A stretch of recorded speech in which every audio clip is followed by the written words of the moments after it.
แก่งแม่เอ็นแพงนะด้วย13สหาลูกแพงมีผัวลาแล้วได้กักซุ่ม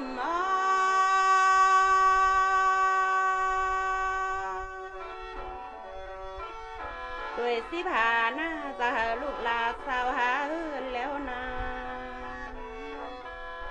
หากว่าตัวสาวเอ็นนะเพื่อว่าเป็นสาวดังมาดอนเนอตัวสาวหาแล้วเพื่อเป็นสาวปุ้นดอนนา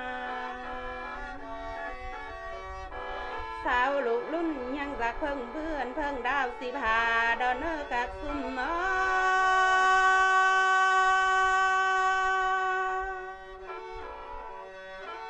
้านดังกานาท่องดังกงแถวซิวนันเน่ก่อนเจอไก่ทางหลวงปันแอนแล้วนาแกงแขนเต่าตอกซ้อป้านเบื่อสืบสายแท้แล้วสุมเฮา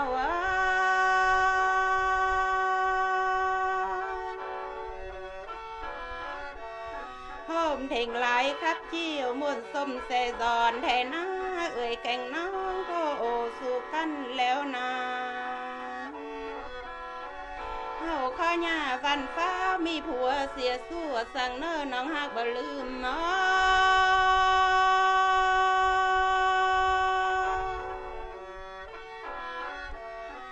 หันนี้เพื่อพาสาวดังมาปุลานตัวนอมดอนนาตัวดังมาสั่นกันถอยแอบเชื่องซื้อก่อนแม่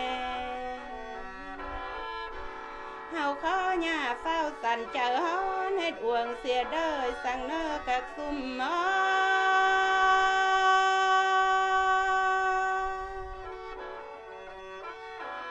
เด้อคนยิงหน้าด่างกงไข่ถอยแน่นเมืองบานดอนนาเสิร์นี้หูควินน้องลาแล้วเพื่อแอบปันฝ่ายดอมดอนหูฟ้าลายเพื่อแอบเซลสนต่อยฟื้มดอมเอื่อยดอนนาเสิร์เดอฝ่ายควินน้องเต็มกลุ่มลายแวมก่อนฝ่าลายแพงเซฟแทนเต็มตูก่อนแม่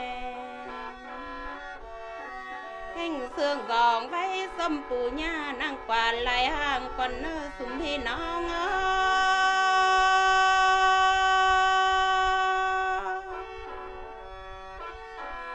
เสิร์นั้นแล้วจังจีเป็นเพ้อได้เสียงเพ้อเมื่อล่างนั่นเน่จังจีเป็นนางได้เสียงนางเมื่อก่อนแล้วนายังจีแอบถอยเอื่อยเจ้าหูสอนบอกเป็นเฮือนก่อนหัวคอเฮ็ดคนสวยไรสัวเดยมีเตียงได้ยิ่ง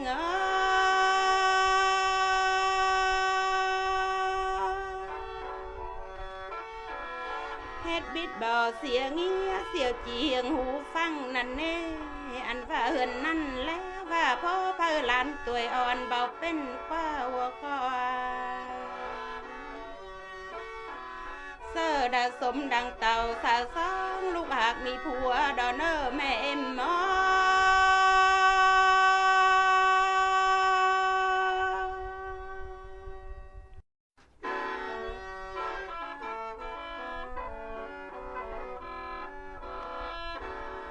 อลาแก่งแม่เอ็นแพงนะด้วย13สหาลูกแพงมีผัวลาแล้วได้กักซุ่ม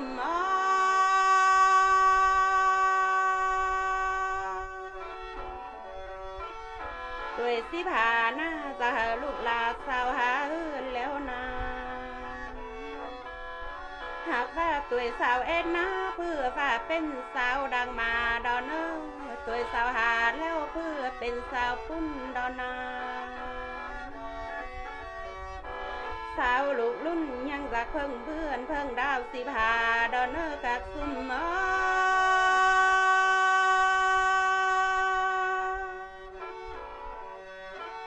้านดังกานาท่องดังกงแถวซิวนันเน่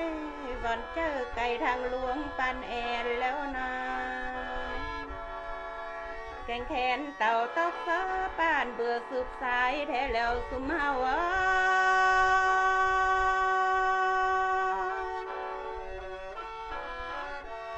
โฮมเท่งไหลครับเจียวม่วนส้มเสดอนแทนาเอ่ยแก่งน้องโทโอ โอสู่กันแล้วนาเฮาข้าหญ้าฟันฟ้ามีผัวเสียสั่วสั่งเน้อน้องฮักบ่ลืมเนา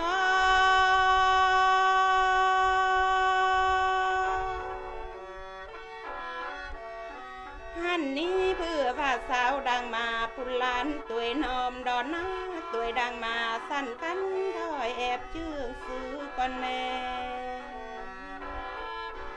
เฮาข้อหญ้าเฝ้าสั่นเจอฮ้อนเฮ็ดอวงเสียเด้อสั่งเน้อกักซุ่มมอ